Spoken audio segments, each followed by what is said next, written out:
So first, a little update. I have Fawn's parents have been doing really well, very helpful, and right now today, at this moment, actually just up the road here, they're painting the Gampang, painting the wall.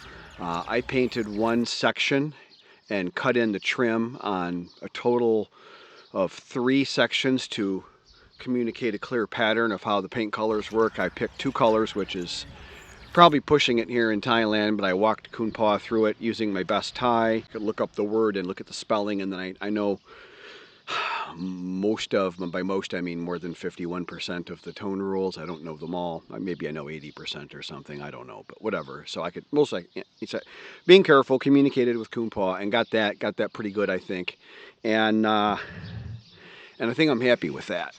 So all that to say, we've got some paint going down, and I guess I don't have to worry about paint labor. Her mom, Fawn's mom and dad, stepped up, and they're doing the whole thing. So that's great. I gave Kunpa, which he patiently accepted from me. I watched him paint, and his roller technique was not like what we would use on a paint crew, and I ran a paint crew for many years. So I just quickly demonstrated some stuff and showed him how to really get it done twice as fast and with a better quality job, to be honest. So, and he's sharp. He picks up fast. There is a break in the pattern.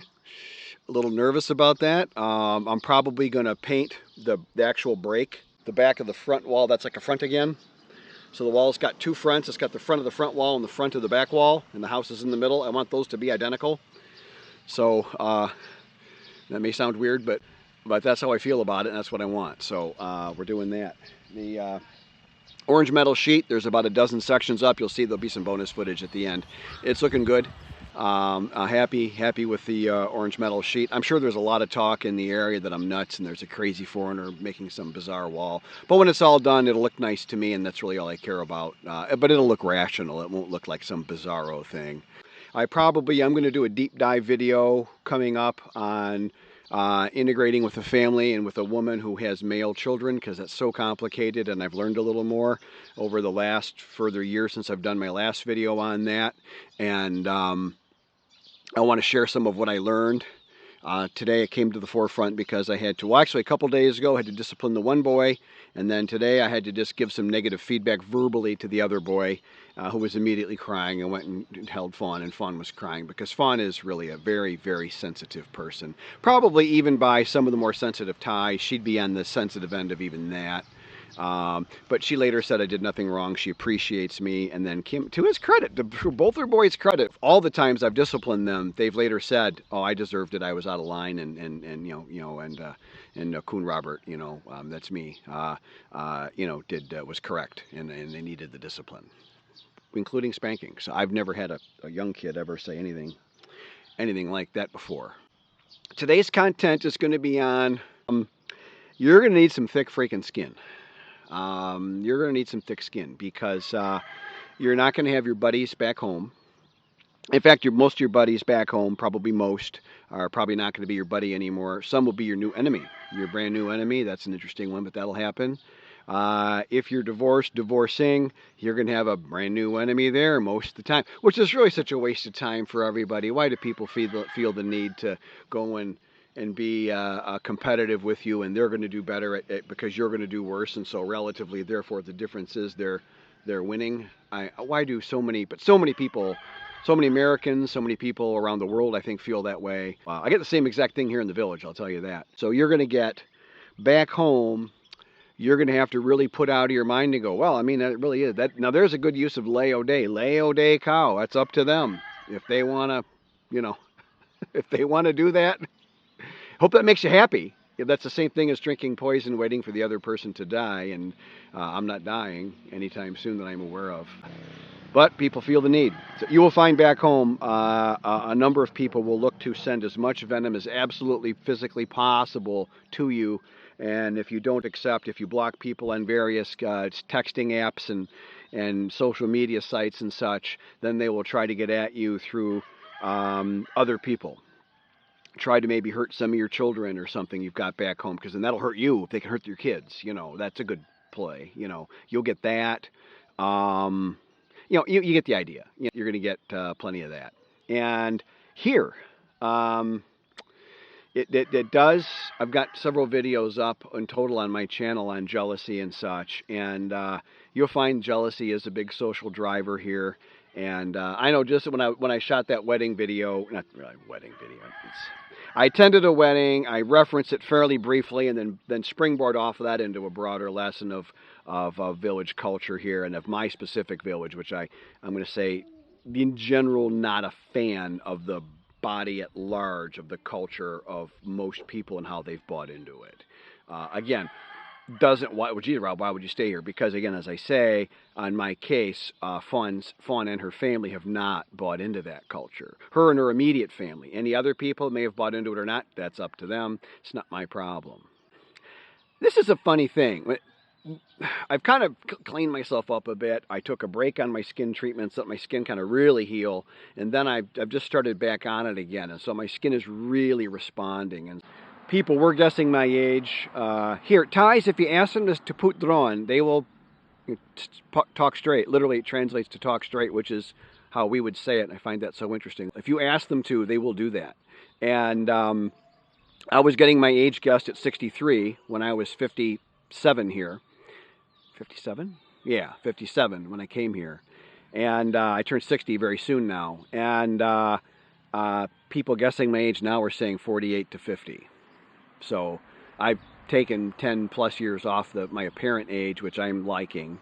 I'm back to looking more like what I did before the series of very not fun surgeries and divorce and rapid weight loss, which was great, but still it's stressful on your body. I've also settled in emotionally a little bit. I'm no longer wearing skin-tight shirts all the time. I'm okay with the fact that, okay, I look fine, and yeah, I've lost 50 pounds. I've kept it off. It's 4 years later now. It's probably permanently off. Great.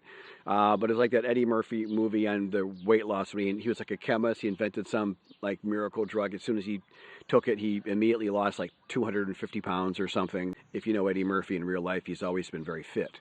And he went shopping and he goes, nothing but spandex, and I kind of went into the same mode, and you can, maybe understand why I was thinking that way, that I finally went from not having, man boobs and a big stomach and all that, and I was always a weightlifter, and so now all my muscles showed, and I was like, whoa, I was just liking it. But I've kind of calmed down on that, and then I've gone from buying extra larges here to double extra larges in the Asian size, and that's about the size of a large. A 2X here is about a large US, and that fits me just loose, because I'm only 5'9". I'm not some giant person. I've noticed that as I've cleaned myself up, back to my point, I'm getting more frequent, less appraising, less positive looks from some Thai men.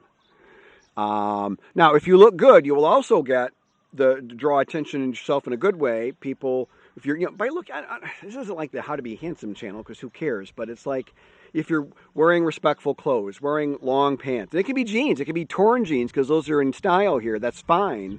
But jeans that fit right and are long versus shorts all the time. When a Falon goes in baggy shorts and a tank top and flip-flops and goes to a temple like that, what do you think they're thinking? You know what I mean? So when you dress nice, and you can wear long pants here most of the time, in newsflash, if you're going from an air-conditioned house to an air-conditioned car to an air-conditioned mall, you can wear long pants on a 103-degree day here. One, it's dry heat. Two, if you're going to go stop at a market somewhere, for the first hour and a half, 2 hours, long pants, short pants doesn't make a difference. It's only after an extended period of time out in the heat that the short pants have an advantage. So I wear long pants a lot, as the Thais do. Now, they could wear long pants all freaking day and don't care because they're from here and I'm not, but you get my point. So, but if you cleaned yourself up and you're looking good and all that, you'll get a lot of guys go, oh, handsome, and it's not a sexual thing here for one guy to say another guy is pretty or beautiful. The word for pretty or beautiful is suai,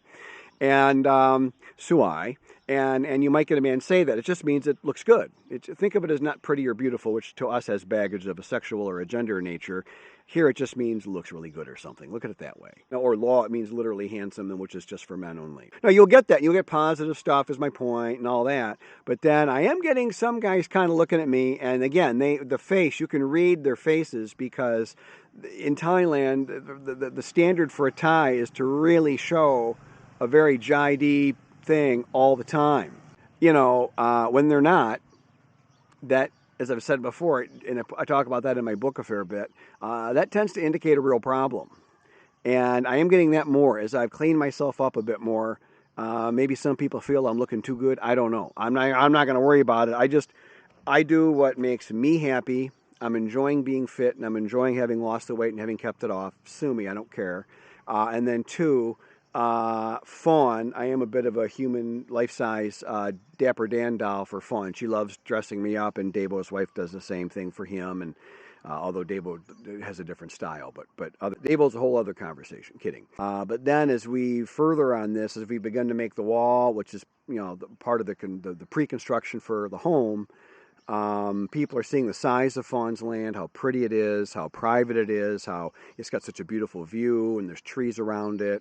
We've completely denuded the land proper that's Fawn's land within the wall. That is all. There isn't one sapling left. And we're going to replant everything, and the replanting will probably start soon. But it's very pretty all around there, and it's very big, and people are probably, I'm sure, assuming some big house is going to go behind a big wall and a big piece of land.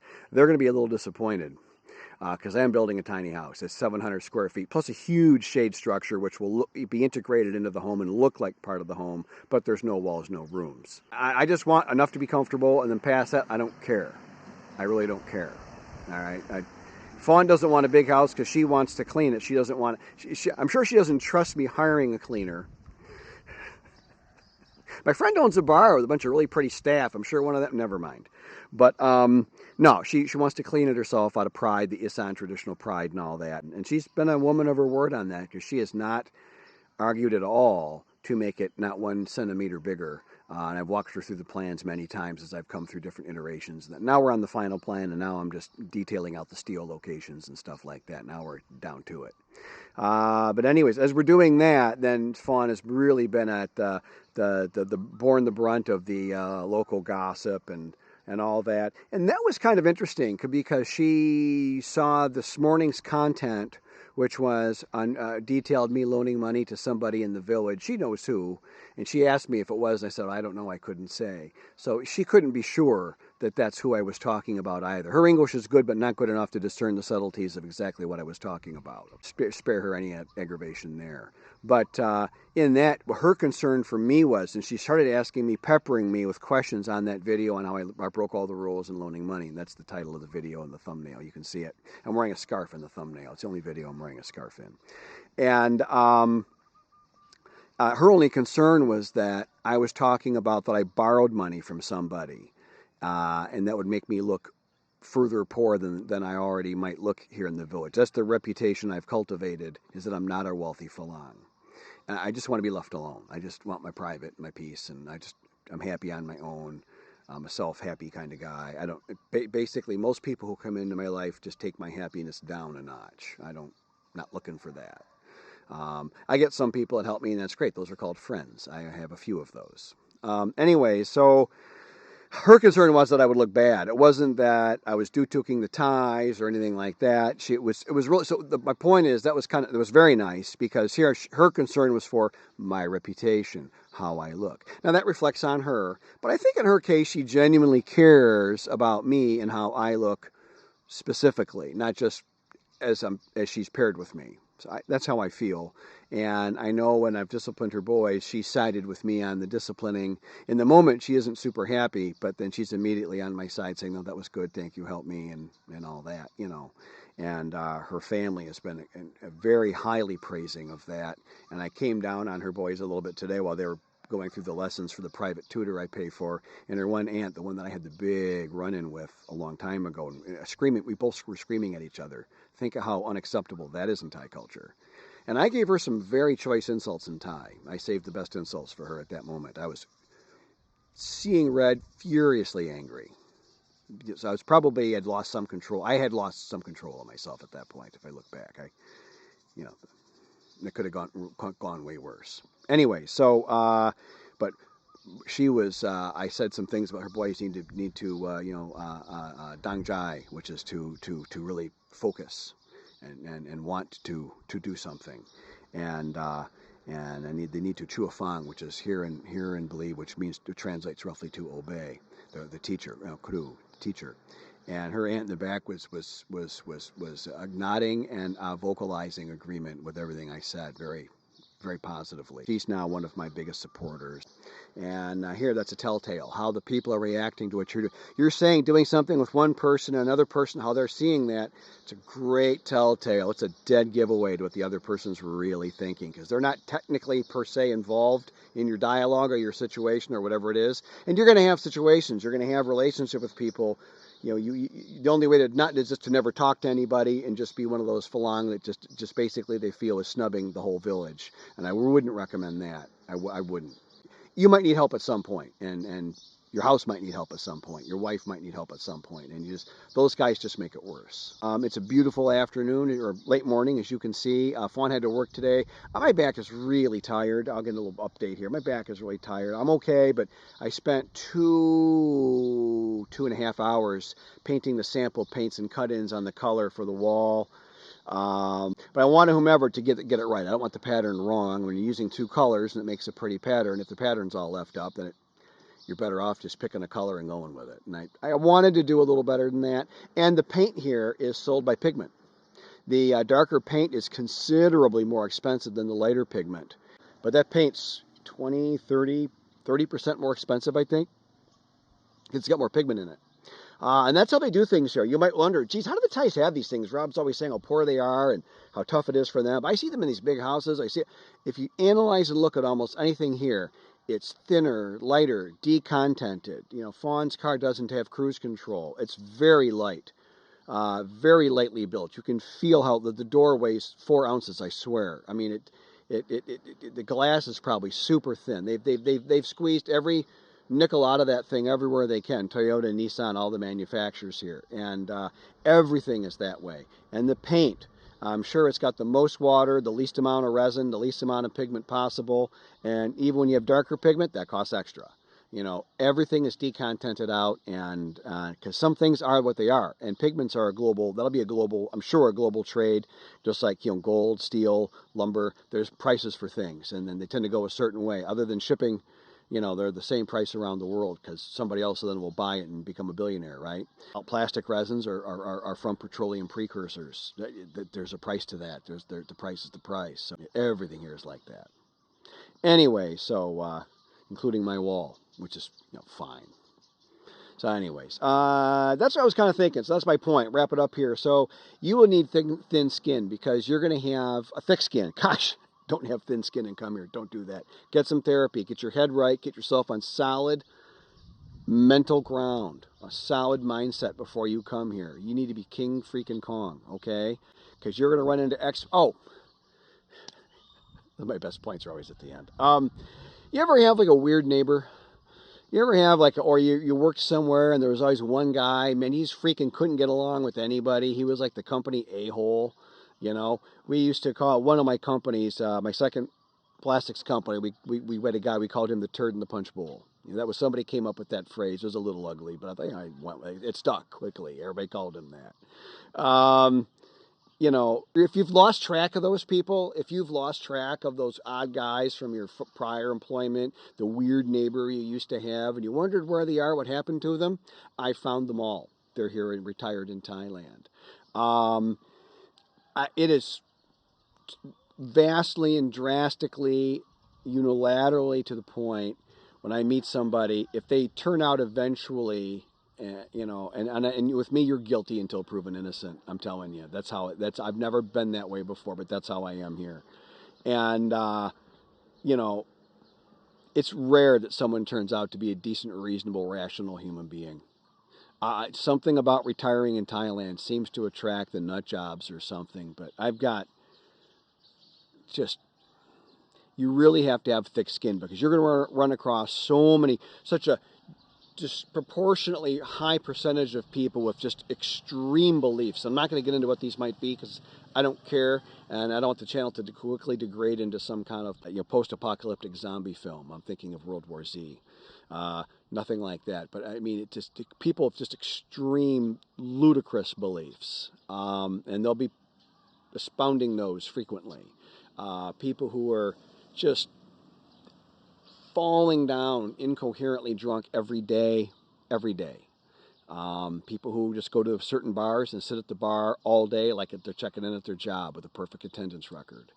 And you get the angry guys. A lot of angry guys here. A lot of guys come here, and that's a man. That's an older men over 50 thing, anyways. That was one of the good pieces of advice I got from my ex-wife. We had a crabby guy, one of my ex-neighbors, and we called him Crabby Joe.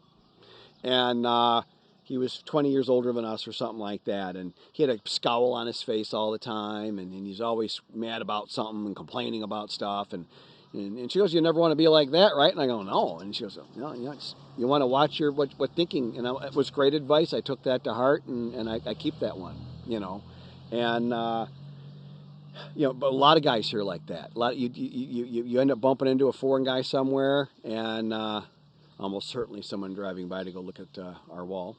The traffic down that quiet little street has gone up tenfold since we've been doing construction, which is fine. That's everybody likes to see construction.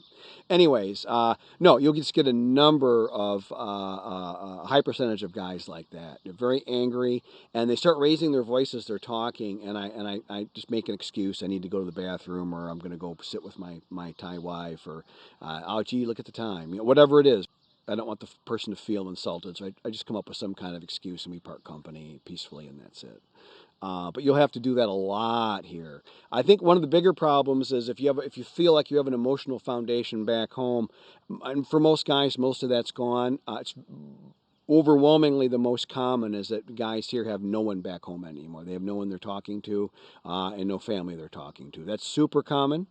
I've got a case where maybe there might be some people from my past looking to burn everything down, and that's fine. I've just kept my children in my life, and that works for me.